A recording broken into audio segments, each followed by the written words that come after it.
The name is Bond. James Bond.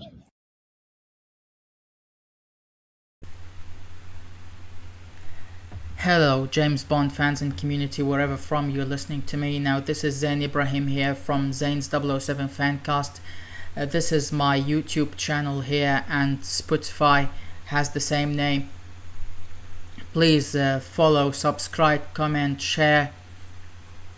Today I'll be reading you a story about the making of 007.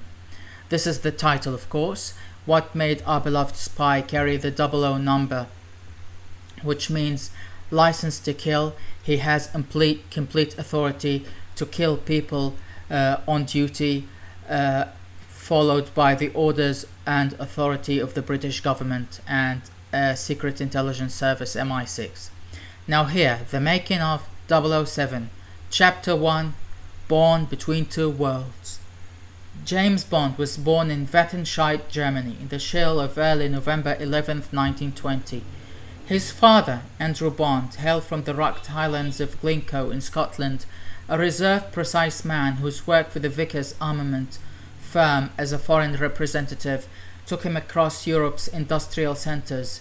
His mother, Monique Delacroix Bond, was from Canton Vaud, warm, elegant, and quick to laugh, with a talent for languages and deep love of the Alps. The Bonds' marriage was a partnership of opposites. Andrew with his stoic practicality, Monique with her charm and sociability. They adored their son, who inherited his mother's dark hair and his father cool blue eyes. Because of Andrew's work, the family moved often: Paris, Geneva, Milan, giving young James a childhood that was anything but settled. He learned French from his mother, spoke it fluently before English, and picked up German from shopkeepers, railway porters, and playmates in Swiss towns.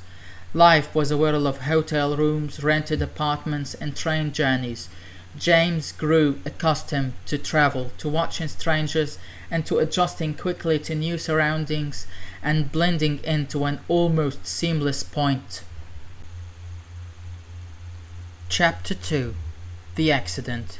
In January 1931, the Bonds went to Aiguille-Rogue near Chamonix for a skiing holiday, and to do some climbing on the rock terrain. Andrew had always wanted to reach the highest summit there. James, now 11, had taken to the slopes with confidence under Monique's patient instruction. Andrew, the more adventurous skier, favoured the higher runs and advanced terrain. That morning the weather was deceptive, bright sun over deep snow. Andrew and Monique were finally going to attempt the Aiguille du Belvedere. Monique was worried that this would be too intense for 11-year-old James, so he was left on the lower slopes with an instructor. Andrew and Monique had been climbing partners long before they were husband and wife. They met on a windswept crag in Snowdonia, bonded over ropes and harnesses, and built their life together on trust that the other would always be there, anchored, steady, unshakable. The granite walls glistened with patches of lingering snow, the air sharp and thin. Monique clipped into the rope. Andrew double-checked her knots, and they began their slow ascent into the clouds. The climb went well at first. Their rhythm was practiced, almost graceful. Andrew leading, Monique following, trading encouragements in whispers across the rock face. But as midday came, the weather shifted. A bank of cloud rolled in, swallowing the mountains. Ice crystal peppered their jackets, and the granite grew slick. Andrew was 20 meters above when it happened. His hand slipped on a wet hold. His boot skated on a patch of vergles, and suddenly he was airborne. The rope snapped taut, wrenching Monique against the wall. She braced herself, absorbing the force, but the anchor pin above them had been weakened by freeze thaw. With a sickening crack, the metal tore free. Both fell. For a few desperate seconds, the world became only the sound of rushing wind and the scream of rope unraveling through metal. Monique reached out for Andrew, fingertips brushing his jacket before the rope snagged in a crack and stopped with brutal finality. The shock whipped them against the stone. Andrew was silent, dangling against the wall. Monique called his name again and again, her voice breaking in the mist, but Andrew did not answer. His helmet hung askew, his body limp against the rope. She clung to the rock, sobbing, cradling his weight through the lane. As night drew in, and nobody had returned to collect James, others started to become anxious. A search party set out in the pitch black with only the stars and torches to be seen in the dark. Just below the peak, they noticed something dangling, then someone dangling. Monique was still tied in, frozen yet still refusing to let go of her soulmate. She had frost on her eyelashes and rope burns across her palms. She had held onto him until her last breath. Chapter 3. The Orphan in Pit Bottom. James returned to England on a train and ferry arranged by the Swiss authorities.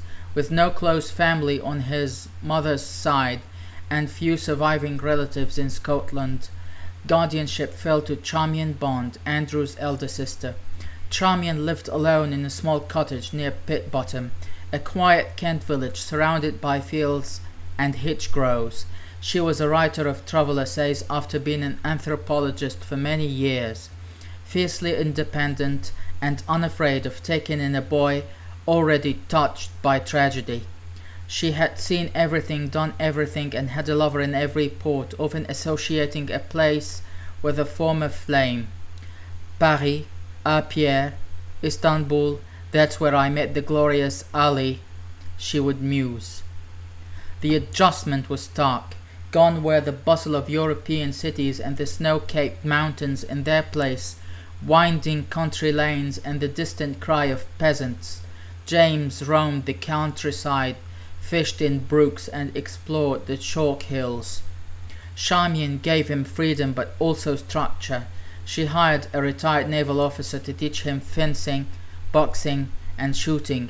Every young man should know how to handle himself, she said. She also insisted he keep up his French and German, believing languages would one day open doors for him.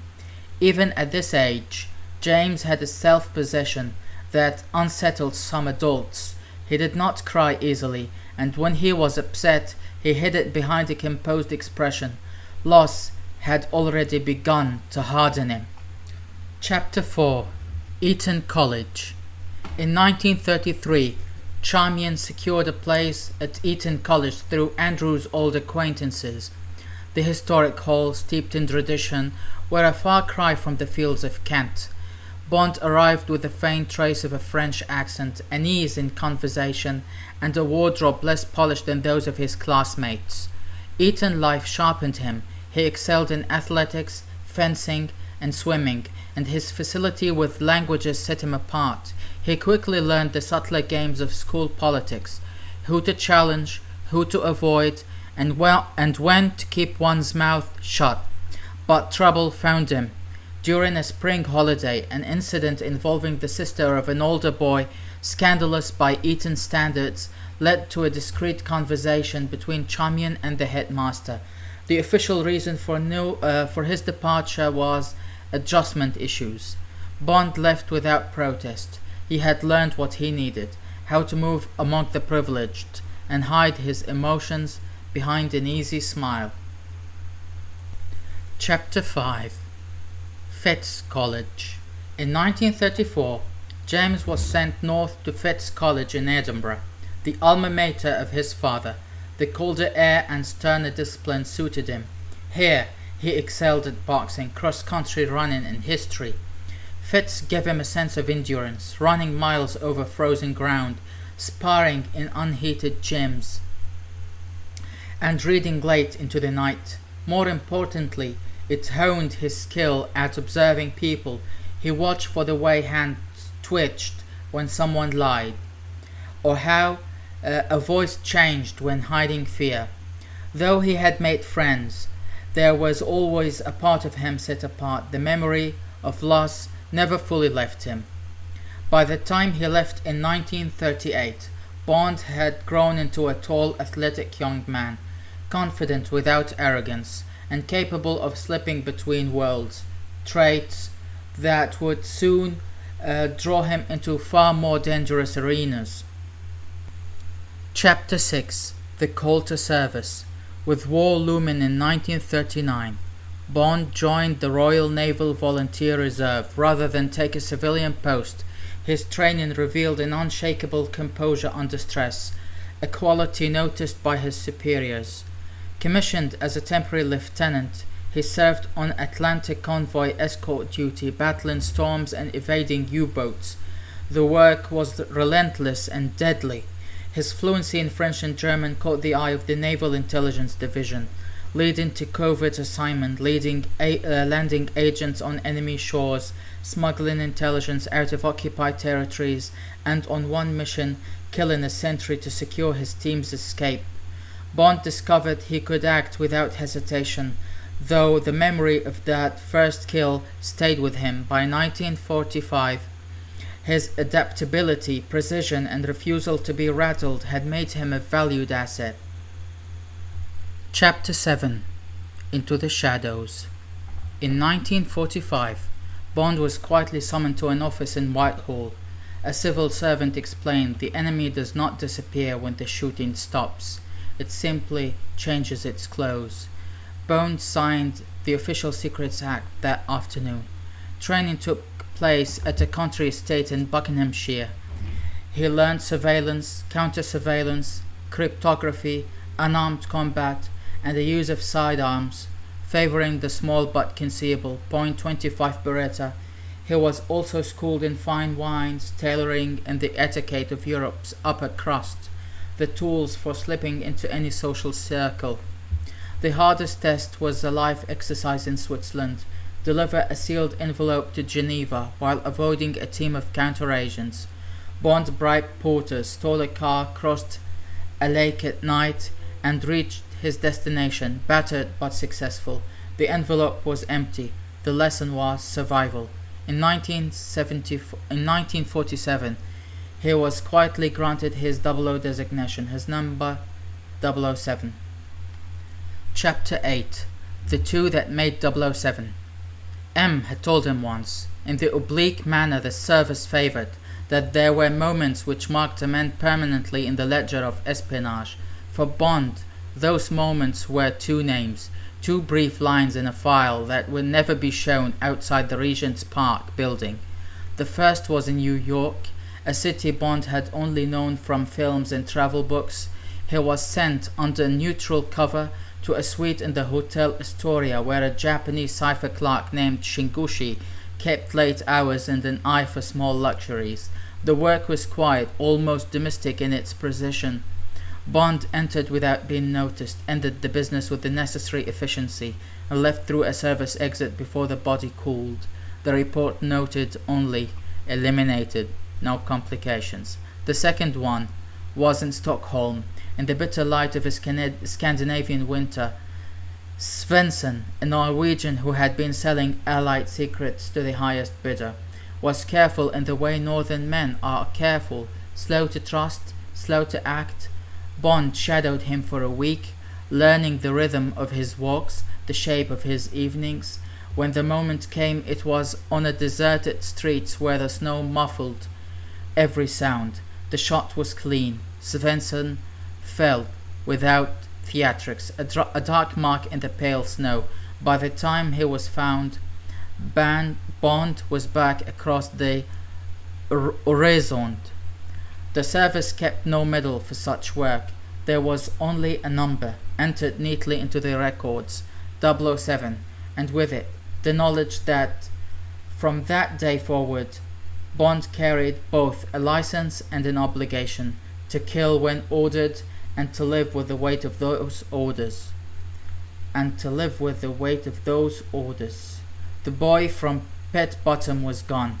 In his place stood a man who could walk into danger without hesitation, a man ready for the mission that would make his name. Bond. James Bond. Thank you so much for listening to Zains007 Fancast. We hope you enjoyed looking into Bond's childhood inspired by Ian Fleming. imagined by us and written by my partner Wilshi. Stay tuned for new uploads almost daily, and remember, here at Zains007Fancast we do it better.